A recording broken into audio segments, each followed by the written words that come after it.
दुर्गा सप्तशती का 5वां अध्याय।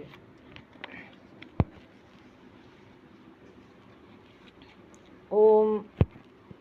इस उत्तर चरित्र के रुद्र ऋषि हैं, महा सरस्वती देवता हैं और अनुष्टपछंद हैं, सीमा शक्ति हैं, भ्रामरी बीज हैं, सूर्य तत्व हैं और सामवेद स्वरूप हैं।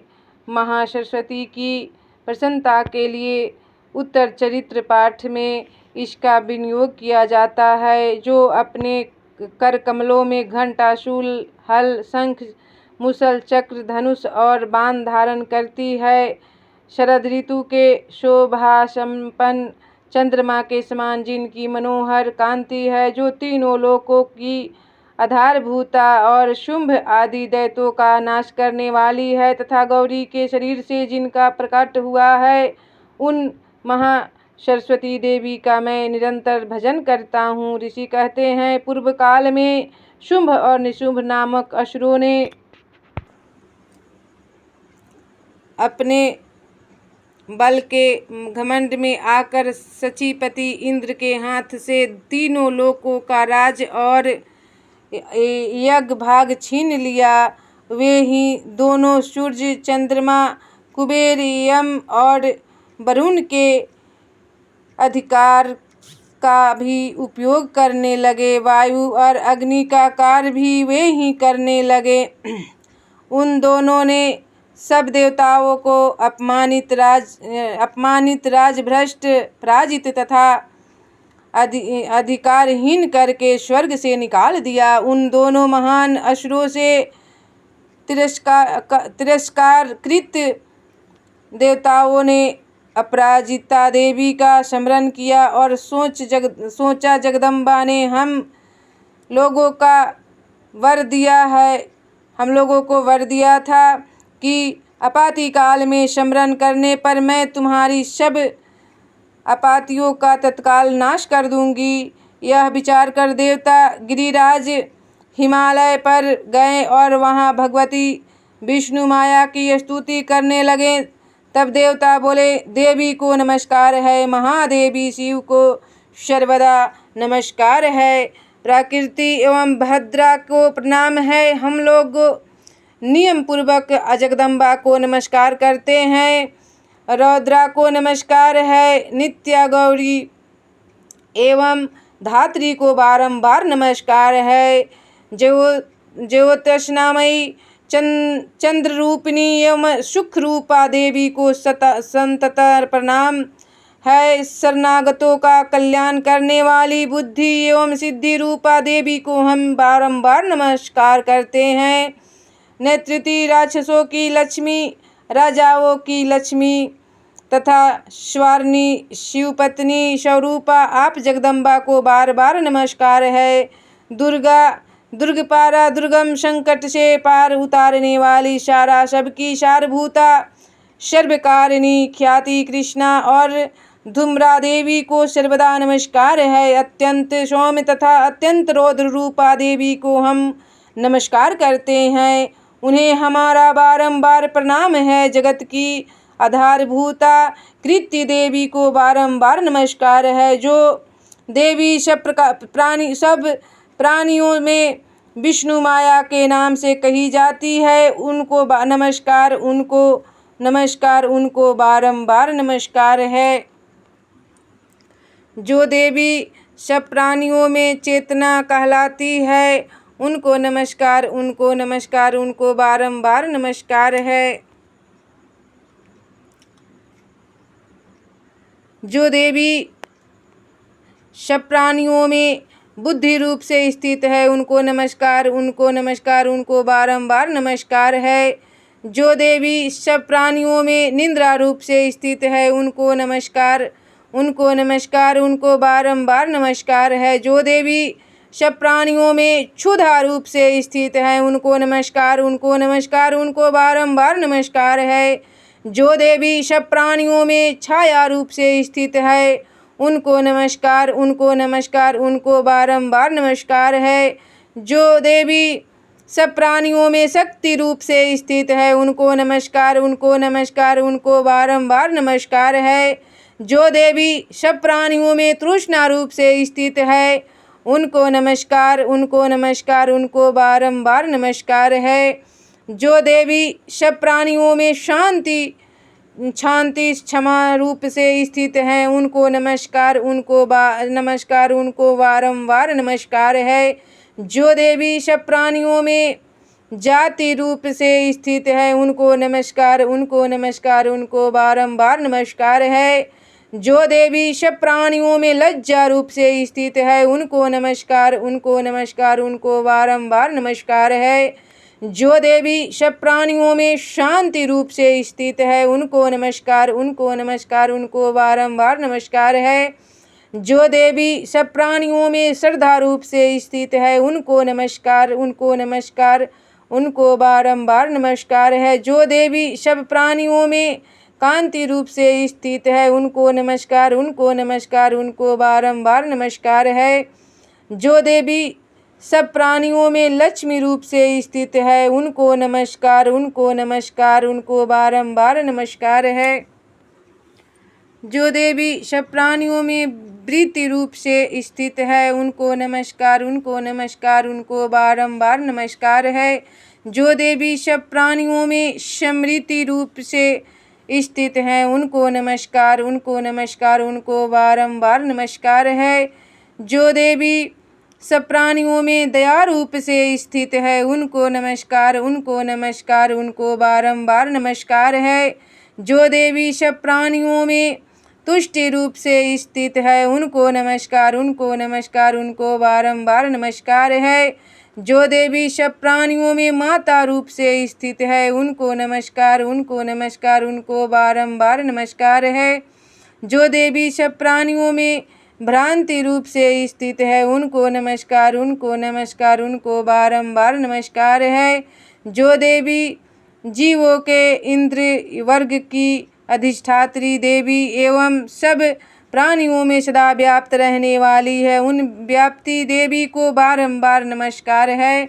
जो देवी चैतन्य रूप से इस संपूर्ण जगत को व्याप्त करके स्थित है, उनको नमस्कार, उनको नमस्कार, उनको बारंबार नमस्कार है। पूर्व काल में अपने अभीष्ट की प्राप्ति होने से देवताओं ने जिनकी स्तुति की तथा देवराज इंद्र ने बहुत दिनों तक जिनका सेवन किया, वह कल्याण की साधन भूता ईश्वरी हमारा कल्याण और मंगल करे तथा सारी आपत्तियों का नाश कर डाले। उदंड दैत्यों से सताए हुए हम सभी देवता जिन परमेश्वरी को इस समय नमस्कार करते हैं तथा जो भक्ति से विनम्र पुरुषों द्वारा स्मरण की जाने पर तत्काल ही संपूर्ण विपत्तियों का नाश कर देती है, वे जगदम्बा हमारा संकट दूर करे। ऋषि कहते हैं, राजन, इस प्रकार जब देवता स्तुति कर रहे थे, तब उस समय पार्वती देवी गंगा जी के जल में स्नान करने के लिए वहां आई और उन सुंदर भावों वाली भगवती ने देवताओं से पूछा, आप लोग यहाँ किसकी स्तुति करते हैं? तब उन्होंने शरीर को कोष से प्रकट हुई शिवा देवी की बोली, शुंभ दैत्य से तिरस्कृत और युद्ध में निशुंभ से पराजित हो यहाँ एकत्रित हुए हैं ये समस्त देवता यह मेरी ही स्तुति कर रहे हैं।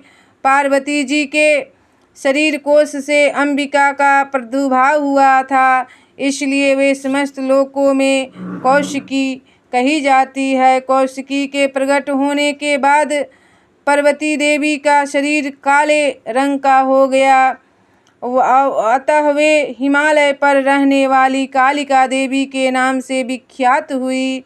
तदंतर शुंभ निशुंभ के भृत्य चंडमुंड वहां आए और उन्होंने परम मनोहर रूप धारण करने वाली अंबिका देवी को देखा। फिर वे शुंभ के पास जाकर बोले, महाराज, एक अत्यंत मनोहर स्त्री है जो अपनी दिव्य कांति से हिमालय को प्रकाशित कर रही है।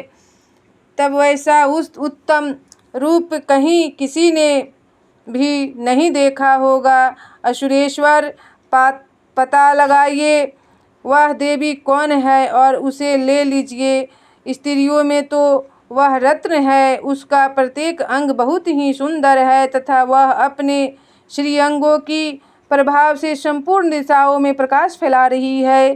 दैत्यराज अभी वह हिमालय पर ही मौजूद हैं, आप उसे देख सकते हैं।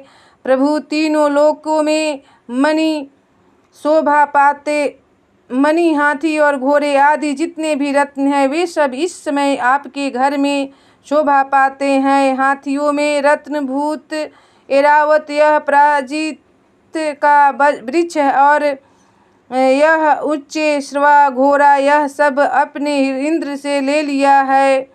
हंसों से जुता हुआ यह विमान भी आपके आंगन में शोभा पाता है। यह रत्नभूत अद्भुत विमान जो पहले ब्रह्मा जी के पास था अब आपके यहाँ लाया गया है। यह महापद नामक निधि आप कुबेर से छीन लाए हैं। समुद्र ने भी आपको किंजलिकनी नामक की माला भेंट की है जो केसरों से सुशोभित है और जिसके कमल कभी कुम्हलाते नहीं हैं। स्वर्ण की वर्षा करने वाला वरुण का छत्र भी आपके घर में शोभा पाता है तथा यह श्रेष्ठ रथ जो पहले प्रजापति के अधिकार में था अब आपके पास मौजूद है। दैत्येश्वर मृत्यु की उत्क्रांतिका नाम वाली शक्ति भी आपने ही छीन ली है तथा वरुण का पास और समुद्र में होने वाले सब प्रकार के रत्न आपके भाई निशुंभ के अधिक्रम में है। अग्नि ने भी स्वतः शुद्ध किए हुए 2 वस्त्र आपकी सेवा में अर्पित किए हैं। दैत्यराज इस प्रकार सभी रत्न आपने एकत्र कर लिए हैं। फिर जो यह स्त्रियों में रत्न रूप कल्याणमयी देवी है इसे आप क्यों नहीं अपने अधिकार में कर लेते। ऋषि कहते हैं चंडमुंड का यह वचन सुनकर शुंभ ने महादैत्य सुग्रीव को दूत बनाकर देवी के पास भेजा और कहा तुम मेरी आज्ञा से उसके सामने ये बातें कहना और ऐसा उपाय करना जिससे प्रसन्न होकर वह शीघ्र ही यहाँ आ जाए। तब वह दूत पर्वत के अत्यंत रमणीय प्रदेश में जहाँ देवी मौजूद थी गया और मधुर वाणी से कोमल वचन बोला। दूत बोला देवी दैत्यराज शुंभ इस समय तीनों लोकों के परमेश्वर हैं। मैं उन्हीं का भेजा हुआ दूत हूँ और यहाँ तुम्हारे ही पास आया हूँ। उनकी आज्ञा सदा सब देवता एक स्वर से मानते हैं, कोई उसका उल्लंघन नहीं कर सकता। वे संपूर्ण देवताओं के परास्त कर चुके हैं। उन्होंने तुम्हारे लिए जो संदेश दिया है उसे सुनो। संपूर्ण त्रिलोकी मेरे अधिकार में है, देवता भी मेरी आज्ञा के अधीन चलते हैं। संपूर्ण यज्ञों के भागों को मैं ही पृथक पृथक भोगता हूँ। तीनों लोकों में जितने श्रेष्ठ रत्न हैं वे सब मेरे अधिकार में हैं। देवराज इंद्र वाहन ऐरावत जो हाथियों में रत्न के समान है मैंने छीन लिया है। क्षीर सागर का मंथन करने में से जो अश्वरत्न ऊंचे श्रवा प्रकट हुआ था उसे देवताओं ने मेरे पैरों पर कर समर्पित किया है। हे सुंदरी, उनके सिवा और भी जितने रत्न पदार्थ देवताओं, गंधर्वों और नागों के पास थे वे सब मेरे ही पास आ गए हैं। देवी, हम लोग तुम्हें संसार की स्त्रियों में रत्न मानते हैं, अतः तुम हमारे पास आ जाओ, क्योंकि रत्नों का उपभोग करने वाले हम ही हैं। चंचल कटाक्षों वाली सुंदरी, तुम मेरी या मेरे भाई महापराक्रमी निशुंभ की सेवा में आ जाओ, क्योंकि तुम रत्न स्वरूपा हो। मेरा वरण करने से तुम्हें तुलना रहित महान ऐश्वर्य की प्राप्ति होगी। अपनी बुद्धि से यह विचार कर तुम मेरी पत्नी बन जाओ। ऋषि कहते हैं, दूत के यो कहने पर कल्याणमयी भगवती दुर्गा देवी जो इस जगत को धारण करती है, मन ही मन गंभीर भाव से मुस्कुराई और इस प्रकार बोली। देवी ने कहा, दूत, तुमने सत्य कहा है, इसमें तनिक भी मिथ्या नहीं है। शुंभ तीनों लोकों का स्वामी है और निशुंभ भी उसी के समान पराक्रमी है, किंतु इस विषय में मैंने जो प्रतिज्ञा कर ली है उसे मिथ्या कैसे करूं? मैंने अपनी अल्प बुद्धि के कारण पहले से जो प्रतिज्ञा कर रखी है उसे सुनो। जो मुझे संग्राम में जीत लेगा, जो मेरे अभिमान को चूर्ण कर देगा तथा संसार में जो मेरा समान बलवान होगा, वही मेरा स्वामी होगा। इसलिए शुंभ अथवा महादैत्य निशुंभ स्वयं ही यहाँ पधारे और मुझे जीतकर शीघ्र ही मेरा पानी ग्रहण कर ले। इसमें विलंब की क्या आवश्यकता है? दूत बोला, देवी, तुम घमंड में भरी हो, मेरे सामने ऐसी बातें न करो। तीनों लोकों में कौन ऐसा पुरुष है जो शुंभ निशुंभ के सामने खड़ा हो सके? देवी, अन्य दैत्यों के सामने भी सारे देवता युद्ध में नहीं ठहर सकते, फिर तुम अकेली स्त्री होकर कैसे ठहर सकती हो? तब जिस शुंभ आदि दैत्यों के सामने इंद्र आदि सब देवता भी युद्ध में खड़े नहीं हुए, उनके सामने तुम स्त्री होकर कैसे जाओगी? इसलिए तुम मेरे ही कहने से शुंभ निशुंभ के पास चली चलो। ऐसा करने से तुम्हारे गौरव की रक्षा होगी, अन्यथा जब वे केस पकड़कर घसीटेंगे तब तुम्हें अपनी प्रतिष्ठा को कर जाना पड़ेगा। तब देवी ने कहा, तुम्हारा कहना ठीक है, शुंभ बलवान है और निशुंभ भी बड़े पराक्रमी है, किंतु क्या करूं? मैंने पहले बिना सोचे समझे प्रतिज्ञा कर ली है, अतः अब तुम जाओ। मैंने तुमसे जो कुछ कहा है वह सब दैत्यराज से आदरपूर्वक कहना, फिर वो जो उचित जान पड़े करे। इस प्रकार श्री मार्कंडेय पुराण में श्रवणिक मनवंतर की कथा के अंतर्गत देवी महात्म्य देवी दूत संवाद नामक 5वां अध्याय पूरा हुआ। जय माता।